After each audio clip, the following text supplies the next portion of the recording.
प्रिया, एक जवान औरत जो अभी 25 साल की ही होगी, अपने लैपटॉप पर झुकी हुई बैठी थी। उसके छोटे से घर में रोशनी बस स्क्रीन से आ रही थी, जिससे दीवारों पर परछाइयां नाच रही थीं। उसके टेबल पर कागज और कॉफी के मग बिखरे हुए थे। देर रात तक काम करने के बाद का नजारा। वह अपने काम में इतनी मग्न थी कि उसे दुनिया की कोई फिक्र नहीं थी। घड़ी में रात के 12 बज चुके थे। आह, इतना टाइप करने से मेरी उंगलियां अकड़ गई हैं। जैसे ही वह अपना काम खत्म करने वाली होती है, उसके टेबल पर रखे फोन की घंटी बजती है। अचानक हुई आवाज से वह चौंक जाती है। वह स्क्रीन पर देखती है, नंबर अननोन था। प्रिया थोड़ा सोचती है, उसे इतनी रात को बहुत कम फोन आते थे। उसकी उत्सुकता बढ़ी और उसने फोन उठा लिया। हेलो। खामोशी छा गई। प्रिया को दूसरी तरफ से धीमी धीमी सांसें सुनाई दे रही थीं, जिससे उसकी रूह कांप उठी। हेलो, कौन है? एक भारी और कर्कश आवाज ने खामोशी तोड़ दी। प्रिया, है ना? आवाज हंसी।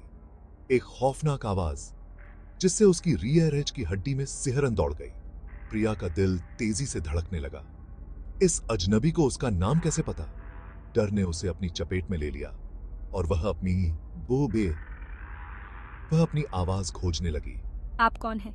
आखिरकार वह बोली। उसकी आवाज धीमी थी। दूसरी तरफ फिर से हंसी की आवाज आई, मानो उसे प्रिया का डर देखकर मजा आ रहा था। अपने पुराने दोस्त को नहीं पहचानती क्या? आवाज ने ताना मारा। प्रिया ने अपना दिमाग दौड़ाया, उस आवाज को पहचानने की कोशिश की। यह आवाज उसे कहीं जानी पहचानी सी लगी, फिर भी वह उसे पहचान नहीं पाई। मुझे समझ नहीं आ रहा है। आप कौन हैं? आप क्या चाहते हैं?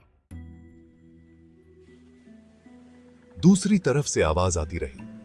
वो प्रिया के अतीत के बारे में, उनके साझा रहस्यों और भूले हुए वादों के बारे में रहस्यमय इशारे कर रहा था।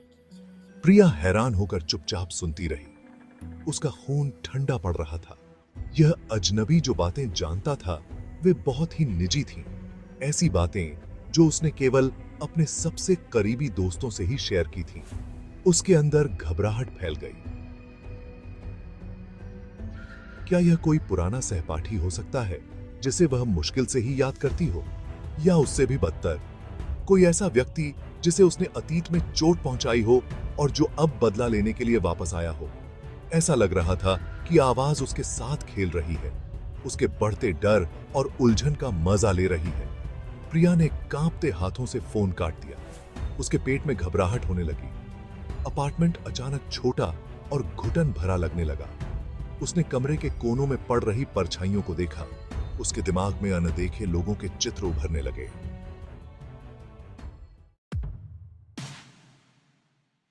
उसे किसी से बात करने की जरूरत थी। इस सब का कोई तो मतलब निकालना था। उसकी उंगलियां उसके फोन में सेव नंबर पर आ गईं। उसकी सबसे अच्छी दोस्त रिया शहर से बाहर थी। उसने फिर से लिस्ट में ऊपर नीचे देखा। उसकी बेचैनी बढ़ती जा रही थी। आखिरकार उसने अपने दोस्त आरव को फोन मिलाया। उसने दूसरी घंटी बजते ही फोन उठा लिया। उसकी आवाज खुश थी। प्रिया, क्या हुआ?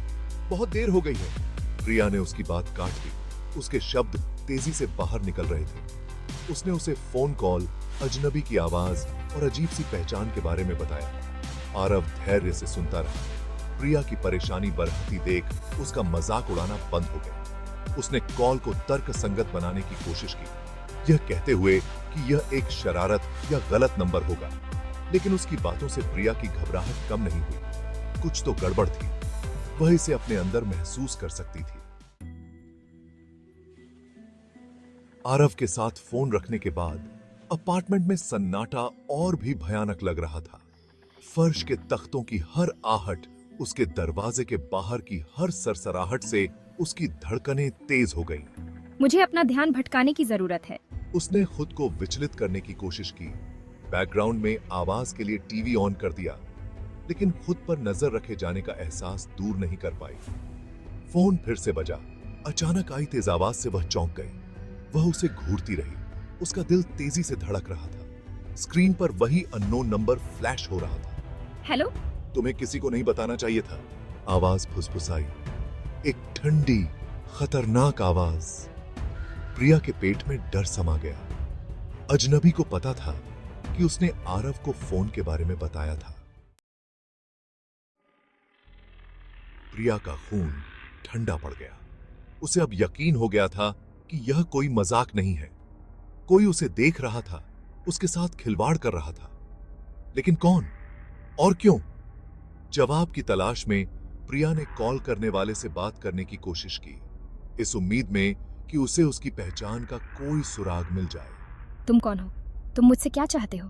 दूसरी तरफ से बस हंसी की आवाज आई, एक खौफनाक आवाज जिससे उसकी रियर एज की हड्डी में सिहरन दौड़ गई। तुम्हें जल्द ही पता चल जाएगा। अचानक फोन काटने से पहले आवाज फुसफुसाई।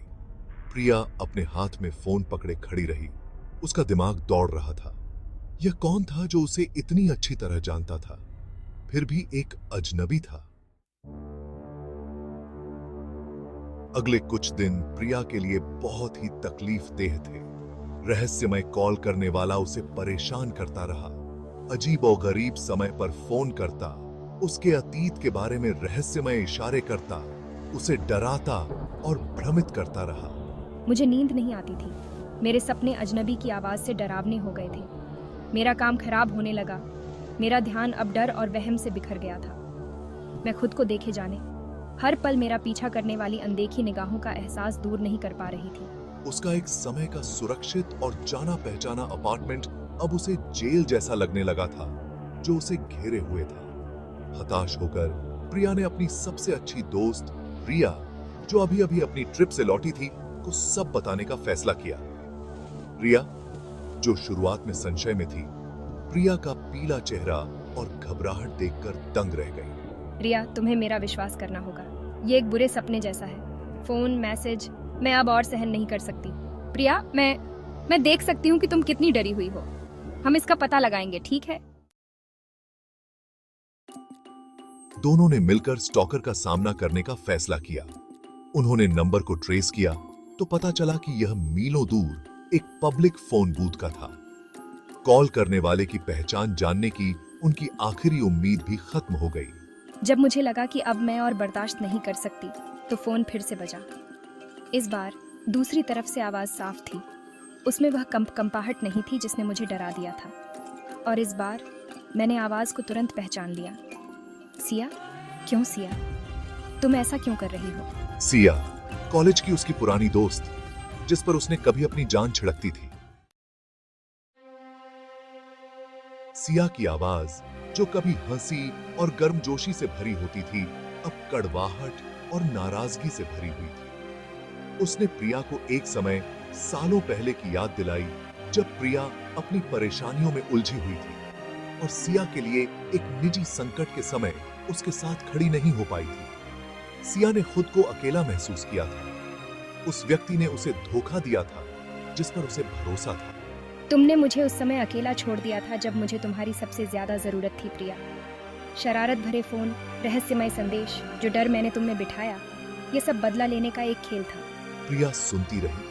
उसका दिल डूबता जा रहा था। उसे उस घटना की धुंधली सी याद आ रही थी। एक ऐसा समय जब वह अपने परिवार की समस्याओं से जूझ रही थी और उसने अनजाने में अपने दोस्त की उपेक्षा कर दी थी। उसने तब सिया से माफी मांगी थी, लेकिन ऐसा लग रहा था कि चोट उसके एहसास से कहीं ज्यादा गहरी थी। सिया, मेरा इरादा तुम्हें चोट पहुंचाने का कभी नहीं था। मैं खुद बहुत कुछ झेल रही थी। मुझे बहुत अफसोस है। जैसे ही सिया ने बोलना समाप्त किया, प्रिया पर भावनाओं की लहर दौड़ गई। अपराध बोध, गुस्सा और सबसे बढ़कर दुख की एक गहरी अनुभूति। उसने अपने दोस्त को बहुत चोट पहुंचाई थी, हालांकि अनजाने में। लेकिन वह यह भी जानती थी कि सिया की हरकतें गलत थीं, कि बदला लेने की उसकी चाहत बहुत आगे निकल गई थी। सिया, प्लीज, हम इस बारे में बात कर सकते हैं। तुम्हारी हरकतें वे सही नहीं हैं। प्रिया के जवाब देने से पहले ही सिया ने फोन काट दिया। लाइन कट गई। प्रिया वहीं खड़ी रही। फोन उसके हाथ से फिसल गया। रहस्य उद्घाटन हालांकि परेशान करने वाला था, लेकिन एक अजीब सी राहत लेकर आया। रहस्य सुलझ गया था। उसके पीछे जो था, उसकी पहचान उजागर हो गई थी। लेकिन जैसे ही प्रिया ने अपने हाथ में फोन को देखा, उसकी रीढ़ की हड्डी में सिहरन दौड़ गई। सिया के आखिरी शब्द उसके दिमाग में गूंज उठे। खेल अभी खत्म नहीं हुआ है प्रिया। उसकी आवाज में एक ठंडी सी आखिरी चेतावनी थी। उसका क्या मतलब है? अब और क्या हो सकता है? कहानी का अंत खुला छोड़ दिया गया है, जो आगे आने वाली घटनाओं की ओर इशारा करता है। प्रिया, एक जवान औरत जो अभी 25 साल की ही होगी, अपने लैपटॉप पर झुकी हुई बैठी थी। उसके छोटे से घर में रोशनी बस स्क्रीन से आ रही थी, जिससे दीवारों पर परछाइयां नाच रही थीं। उसके टेबल पर कागज और कॉफी के मग बिखरे हुए थे। देर रात तक काम करने के बाद का नजारा। वह अपने काम में इतनी मग्न थी कि उसे दुनिया की कोई फिक्र नहीं थी। घड़ी में रात के 12 बज चुके थे। इतना टाइप करने से मेरी उंगलियां अकड़ गई हैं। जैसे ही वह अपना काम खत्म करने वाली होती है, उसके टेबल पर रखे फोन की घंटी बजती है। अचानक हुई आवाज से वह चौंक जाती है। वह स्क्रीन पर देखती है, नंबर अननोन था। प्रिया थोड़ा सोचती है, उसे इतनी रात को बहुत कम फोन आते थे। उसकी उत्सुकता बढ़ी और उसने फोन उठा लिया। हेलो। खामोशी छा गई। प्रिया को दूसरी तरफ से धीमी धीमी सांसें सुनाई दे रही थीं, जिससे उसकी रूह कांप उठी। हेलो, कौन है? एक भारी और कर्कश आवाज ने खामोशी तोड़ दी। प्रिया, है ना? आवाज हंसी। एक खौफनाक आवाज, जिससे उसकी रियर एज की हड्डी में सिहरन दौड़ गई। प्रिया का दिल तेजी से धड़कने लगा। इस अजनबी को उसका नाम कैसे पता? डर ने उसे अपनी चपेट में ले लिया और वह अपनी आवाज खोजने लगी। आप कौन हैं? आखिरकार वह बोली। उसकी आवाज धीमी थी। दूसरी तरफ फिर से हंसी की आवाज आई, मानो उसे प्रिया का डर देखकर मजा आ रहा था। अपने पुराने दोस्त को नहीं पहचानती क्या? आवाज ने ताना मारा। प्रिया ने अपना दिमाग दौड़ाया, उस आवाज को पहचानने की कोशिश की। यह आवाज उसे कहीं जानी पहचानी सी लगी, फिर भी वह उसे पहचान नहीं पाई। मुझे समझ नहीं आ रहा है। आप कौन हैं? आप क्या चाहते हैं? दूसरी तरफ से आवाज आती रही। वो प्रिया के अतीत के बारे में, उनके साझा रहस्यों और भूले हुए वादों के बारे में रहस्यमय इशारे कर रहा था। प्रिया हैरान होकर चुपचाप सुनती रही। उसका खून ठंडा पड़ रहा था। यह अजनबी जो बातें जानता था, वे बहुत ही निजी थीं। ऐसी बातें जो उसने केवल अपने सबसे करीबी दोस्तों से ही शेयर की थीं। उसके अंदर घबराहट फैल गई। क्या यह कोई पुराना सहपाठी हो सकता है, जिसे वह मुश्किल से ही याद करती हो? या उससे भी बदतर, कोई ऐसा व्यक्ति जिसे उसने अतीत में चोट पहुंचाई हो और जो अब बदला लेने के लिए वापस आया हो? ऐसा लग रहा था कि आवाज उसके साथ खेल रही है, उसके बढ़ते डर और उलझन का मजा ले रही है। प्रिया ने कांपते हाथों से फोन काट दिया। उसके पेट में घबराहट होने लगी। अपार्टमेंट अचानक छोटा और घुटन भरा लगने लगा। उसने कमरे के कोनों में पड़ रही परछाइयों को देखा। उसके दिमाग में अनदेखे लोगों के चित्र उभरने लगे।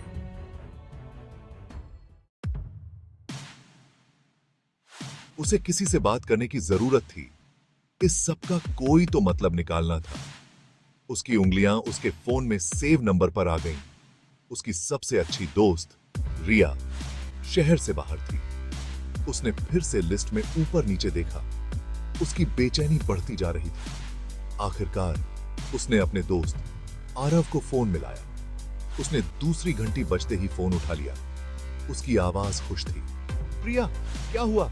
बहुत देर हो गई है। प्रिया ने उसकी बात काट दी। उसके शब्द तेजी से बाहर निकल रहे थे। उसने उसे फोन कॉल, अजनबी की आवाज और अजीब सी पहचान के बारे में बताया। आरव धैर्य से सुनता रहा। प्रिया की परेशानी बढ़ती देख उसका मजाक उड़ाना बंद हो गया। उसने कॉल को तर्कसंगत बनाने की कोशिश की, यह कहते हुए कि यह एक शरारत या गलत नंबर होगा। लेकिन उसकी बातों से प्रिया की घबराहट कम नहीं हुई। कुछ तो गड़बड़ थी। वह इसे अपने अंदर महसूस कर सकती थी। आरव के साथ फोन रखने के बाद अपार्टमेंट में सन्नाटा और भी भयानक लग रहा था। फर्श के तख्तों की हर आहट, उसके दरवाजे के बाहर की हर सरसराहट से उसकी धड़कनें तेज हो गईं। मुझे अपना ध्यान भटकाने की जरूरत है। उसने खुद को विचलित करने की कोशिश की। बैकग्राउंड में आवाज के लिए टीवी ऑन कर दिया, लेकिन खुद पर नजर रखे जाने का एहसास दूर नहीं कर पाई। फोन फिर से बजा। अचानक आई तेज आवाज से वह चौंक गई। वह उसे घूरती रही। उसका दिल तेजी से धड़क रहा था। स्क्रीन पर वही अननोन नंबर फ्लैश हो रहा था। हेलो। तुम्हें किसी को नहीं बताना चाहिए था, आवाज फुसफुसाई। एक ठंडी, खतरनाक आवाज। प्रिया के पेट में डर समा गया। अजनबी को पता था कि उसने आरव को फोन के बारे में बताया था। प्रिया का खून ठंडा पड़ गया। उसे अब यकीन हो गया था कि यह कोई मजाक नहीं है। कोई उसे देख रहा था, उसके साथ खिलवाड़ कर रहा था। लेकिन कौन और क्यों? जवाब की तलाश में प्रिया ने कॉल करने वाले से बात करने की कोशिश की, इस उम्मीद में कि उसे उसकी पहचान का कोई सुराग मिल जाए। तुम कौन हो? तुम मुझसे क्या चाहते हो? दूसरी तरफ से बस हंसी की आवाज आई। एक खौफनाक आवाज जिससे उसकी रियर एज की हड्डी में सिहरन दौड़ गई। तुम्हें जल्द ही पता चल जाएगा। अचानक फोन काटने से पहले आवाज फुसफुसाई। प्रिया अपने हाथ में फोन पकड़े खड़ी रही। उसका दिमाग दौड़ रहा था। यह कौन था जो उसे इतनी अच्छी तरह जानता था, फिर भी एक अजनबी था। अगले कुछ दिन प्रिया के लिए बहुत ही तकलीफदेह थे। रहस्यमय कॉल करने वाला उसे परेशान करता रहा। अजीब और गरीब समय पर फोन करता, उसके अतीत के बारे में रहस्यमय इशारे करता, उसे डराता और भ्रमित करता रहा। मुझे नींद नहीं आती थी। मेरे सपने अजनबी की आवाज से डरावने हो गए थे। मेरा काम खराब होने लगा। मेरा ध्यान अब डर और वहम से बिखर गया था। मैं खुद को देखे जाने, हर पल मेरा पीछा करने वाली अनदेखी निगाहों का एहसास दूर नहीं कर पा रही थी। उसका एक समय का सुरक्षित और जाना पहचाना अपार्टमेंट अब उसे जेल जैसा लगने लगा था, जो उसे घेरे हुए था। हताश होकर प्रिया ने अपनी सबसे अच्छी दोस्त रिया, जो अभी अभी अपनी ट्रिप से लौटी थी, को सब बताने का फैसला किया। रिया, जो शुरुआत में संशय में थी, प्रिया का पीला चेहरा और घबराहट देखकर दंग रह गई। रिया, तुम्हें मेरा विश्वास करना होगा। ये एक बुरे सपने जैसा है। फोन, मैसेज, मैं अब और सहन नहीं कर सकती। प्रिया, मैं देख सकती हूँ कि तुम कितनी डरी हुई हो। हम इसका पता लगाएंगे, ठीक है? दोनों ने मिलकर स्टॉकर का सामना करने का फैसला किया। उन्होंने नंबर को ट्रेस किया तो पता चला कि यह मीलों दूर एक पब्लिक फोन बूथ का था। कॉल करने वाले की पहचान जानने की उनकी आखिरी उम्मीद भी खत्म हो गई। जब मुझे लगा कि अब मैं और बर्दाश्त नहीं कर सकती, तो फोन फिर से बजा। इस बार दूसरी तरफ से आवाज साफ थी। उसमें वह कंपाहट नहीं थी जिसने मुझे डरा दिया था। और इस बार मैंने आवाज को तुरंत पहचान लिया। सिया? क्यों सिया? तुम ऐसा क्यों कर रही हो? सिया, कॉलेज की उसकी पुरानी दोस्त, जिस पर उसने कभी अपनी जान छिड़कती थी।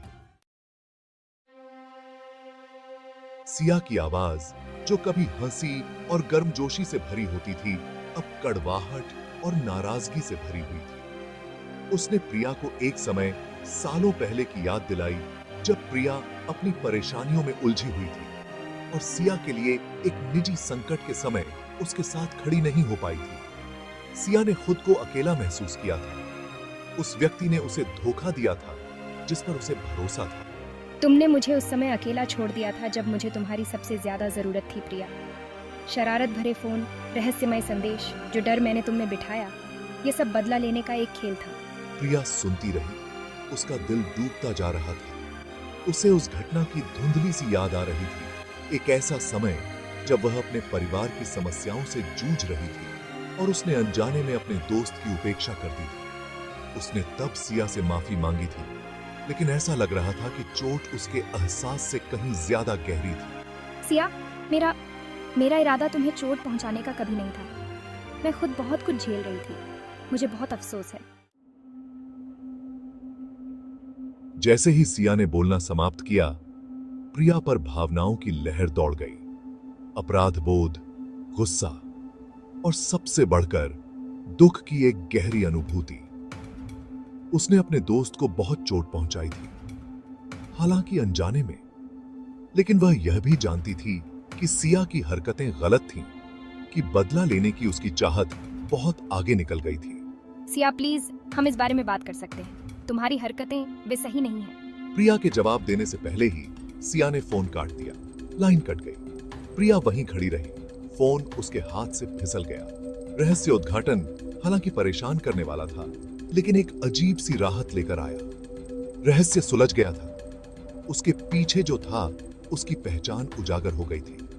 लेकिन जैसे ही प्रिया ने अपने हाथ में फोन को देखा, उसकी रीढ़ की हड्डी में सिहरन दौड़ गई। सिया के आखिरी शब्द उसके दिमाग में गूंज उठे। खेल अभी खत्म नहीं हुआ है प्रिया। उसकी आवाज में एक ठंडी सी आखिरी चेतावनी थी। उसका क्या मतलब है? अब और क्या हो सकता है? कहानी का अंत खुला छोड़ दिया गया है, जो आगे आने वाली घटनाओं की ओर इशारा करता है।